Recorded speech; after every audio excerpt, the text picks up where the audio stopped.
And welcome back to Monday Evening Quarterback. Christian Simpson here. As always, thank you for tuning along so far. I hope you have been enjoying the show.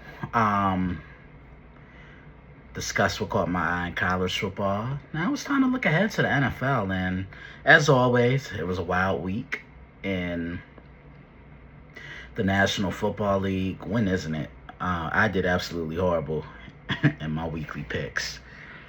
But with that being said, let's dive right in. Week 5 started in Inglewood, California. 49ers, Rams, and I have to give the 49ers all the credit in the world. This is a team that has been decimated with the injuries. There's no George Kittle. There's no Fred Warner. There's no Nick Bosa. Brock Purdy is out. Brandon Ayuk is still out. Juwan Jennings is out. Ricky Pearsall is out. That's a large chunk of your football team. So you would think the Rams had a chance, right? Just to walk away with it. But what do I always say about these division games? They are they're tough. It doesn't matter what a team's record is, where they may stand, where they may sit. Like division games are always going to be a war. They're always going to be a battle. And I got to give Kyle Shanahan and his football team a lot of credit, because to get a win and to come away with the victory you did really says a lot about the toughness, the mental toughness at that, with your football team. And the 49ers won that game 26-23. Return of the Mac Jones, that is. 33 of 49, 342 yards and 2 touchdown passes, no interceptions. And Kendrick Bourne, a receiver he's familiar with, 10 receptions, 142 yards. The Rams, Matthew Stafford, 30 of 47, 389 yards passing, 3 touchdowns. Kyron Williams, they didn't establish him enough. 14 carries, 65 yards, and Devontae Adams was your leading receiver. And Puka Nacua was pretty much held in check. Only 85 yards on 10 receptions. San Francisco is 4-1, and they're 3-0 in the division. They beat Seattle in week 1. They beat Arizona in week 3. And they beat the Rams just recently. They're on top of this division right now. Can't wait to see how the Rams bounce back. What can go wrong for the Giants did go wrong for the Giants. You made arguably the worst team in the National Football League yesterday look elite. Jackson Dart, he just has to play with a little more control. He threw 2 interceptions. Spencer Rattler finally gets his first win as a starting quarterback in the National Football League. The Saints won 26-14. And you know what's funny? The last time the Saints won a game was last year against the Giants near me at MetLife. You're not going to win football games turning the ball over, plain and simple. The Cowboys absolutely destroyed the New York Jets, 37-22. Again, this is the way Dallas is going to have to win football games. Dak, 18-29, 237 yards, 4 touchdowns. Javonte Williams, 16 carries, 135 yards and 1 touchdown. On the Jets side, Justin Fields, 32 of 46, 283 yards passing, 2 touchdowns, no interceptions. And Breece Hall ran for over the century mark, 14 carries, 113 yards. The Jets are 0-5 for the 4th time in franchise history. And easily, the Jets could have 3 wins. They could easily be 3-2. They could have won that game against the Steelers. Could have won that game against Tampa. They could have won that game against Miami, if being completely honest. And Aaron Glenn just looks tired. Yeah, they really do. But The Jets played hard in the fourth quarter. They outscored Dallas 16-7, but it was just too much Dallas for most of the day. The Colts are 4-1. Dominated the Raiders in a scrimmage. Geno Smith continues to struggle. Okay, I know two games I need to discuss. One is the Broncos and the Eagles. And to me, this was a coin flip game because you could pick either team and you think they come away with a win. You never know what you're going to get from Denver's offense. Their defense really plays well. And Philly's offense hasn't necessarily been the greatest. And if I'm being honest, Philly should have at least 2 losses. Could make a case for them losing to Dallas in week 1 and should have lost that game to the Rams. But the Rams just kind of coughed that up. And you could make a case they could have lost that game against Tampa Bay last week. I mean, they were up by quite a bit. And then just fell short when it mattered. But they were able to find a way to escape with the victory.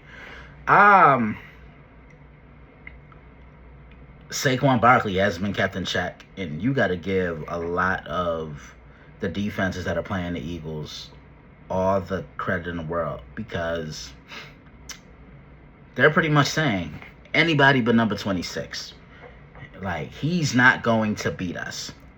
And, yeah, he only had 30 yards on 6 carries, which is 5 yards per carry.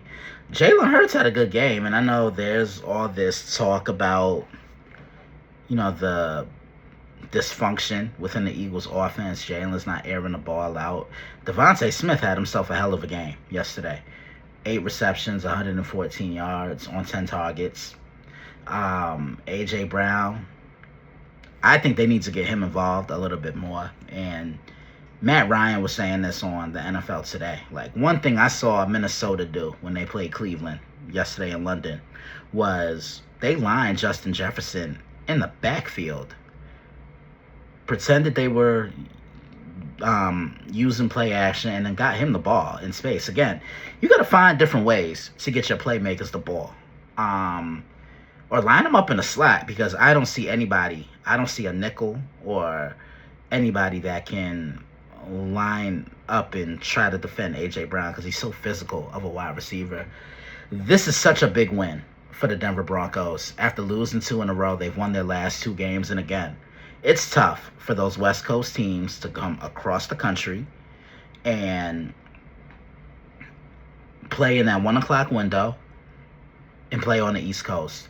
But Denver outscored Philly 18-0 in the first quarter.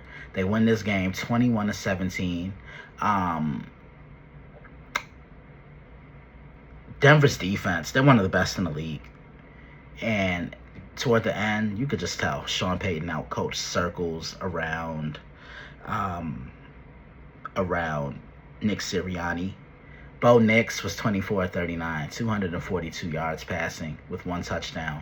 J.K. Dobbins, 20 carries, 79 yards and a touchdown. And Cortland Sutton attacking this Philadelphia secondary, 8 receptions, 99 yards.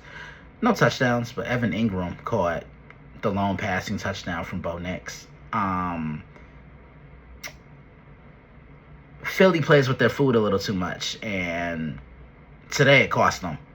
And you would think the Eagles were past this chapter because watching them in the first, 5 games of the year, the Eagles have kind of reminded me of the 2023 Eagles. This year's Eagles have reminded me of that 2023 group where they're not playing as well as the record implies. And they got to tighten some things up. Again, find ways to get your playmakers the ball. Plain and simple. I now want to go to Baltimore. The Baltimore Ravens are 1-4. They were absolutely dominated by the Houston Texans, a team who they've taken the Texans' lunch money from. The Ravens are so decimated with injuries. Lamar Jackson is out. Nnamdi Matabuki is out. Roquan Smith was out yesterday. And he's the leader, the emotional leader, and maybe even the heart and soul of your entire team. And look, I've been watching the Ravens for so long. I've never seen them quit in a football game like they did yesterday against Houston.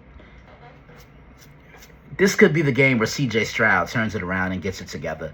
23 of 27, 244 yards, 4 touchdown passes, no interceptions. The Texans were able to run the football for 167 yards.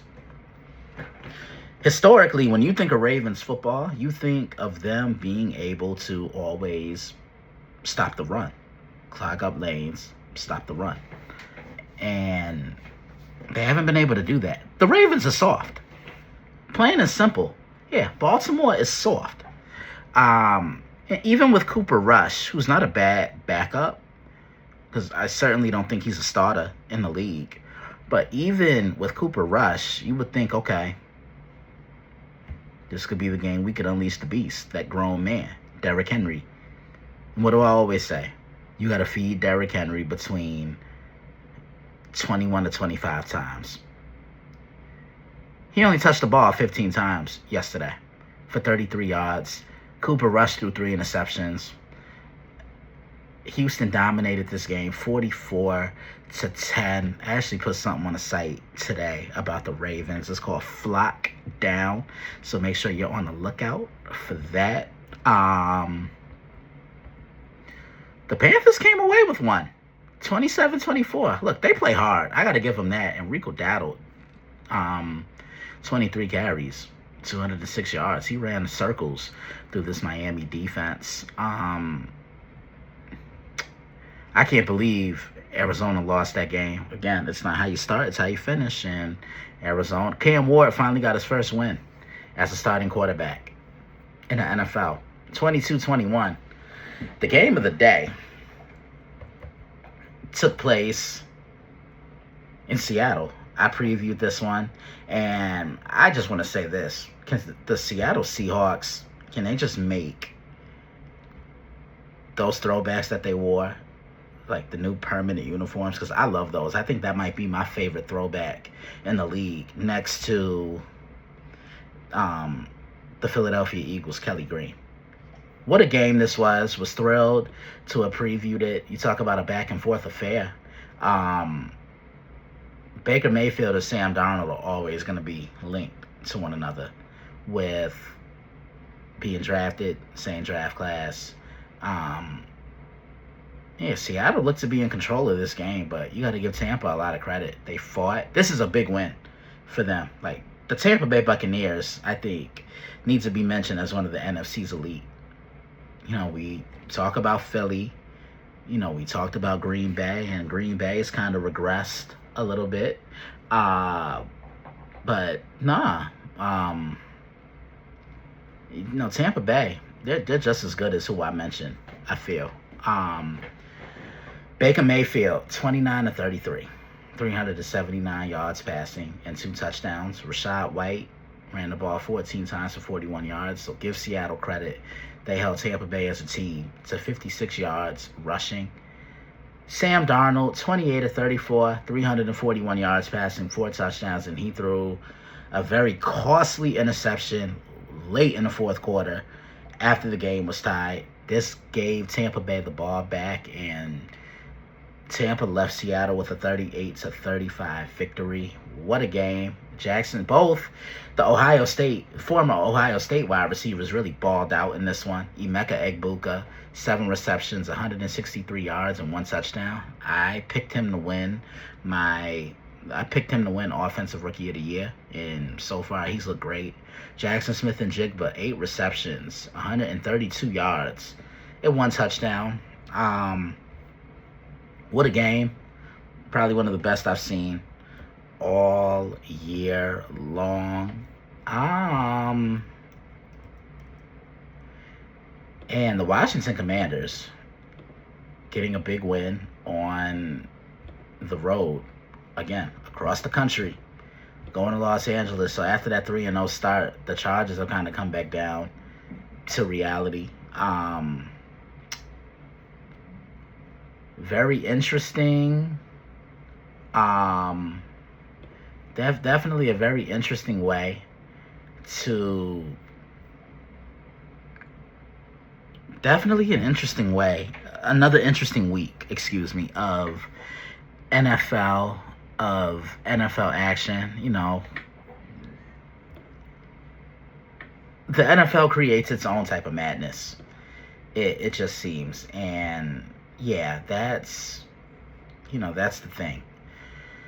You just never know. You have to expect the unexpected, and you just always have to realize that anybody can be beat. I'm going to answer questions now before I get out of here. This one comes from Mike Duffy. He asks, is James Franklin back next year? He wanted my thoughts. Is that one of the biggest upsets ever to you? I mean, I don't know if that's the biggest upset ever, because there was one at the Big House, and I'm saying this to troll him, back in 2007. You know that one pretty well, Mike. He could be back. He could. I mean, the easy thing to do in our sport is to blame the head coach or the quarterback. They're always going to be the scapegoats, unfortunately. And I think he'll be back. I mean, who do you get that's better than him? Unless, I don't see Lane Kiffin leaving Ole Miss. I don't see Dan Lanning leaving Oregon. Do you want to maybe take a chance with Urban Meyer? I mean, he's a little bit older, and he saw how his last coaching experience ended. So, no, I think he'll be back. Thank you for the question, though, and huge shout out to Mike. With that being said, I'm going to end the show right now. Thank you guys so much for tuning in. And again, if you like what you heard, please like, share, and subscribe to the podcast. We are on YouTube, Spotify, Twitch, and the Nerdport Network. Log on to the site and become a subscriber today. Got a lot of great things, once again, preview-wise, coming your way. Another pretty solid week. Release it tomorrow. I'm not going to spoil it. You're just going to have to wait and find out. Get mad at me all you want. I don't care. But log on to the site, which is thedailyblitz.blog. Enter your email address, and anything that gets posted to the site, you will receive to your email inbox. Keep up with me on Instagram at thedailyblitz61, or follow me personally at thefootballanalyst_61. Keep up with me through the airwaves. Monday Evening Quarterback.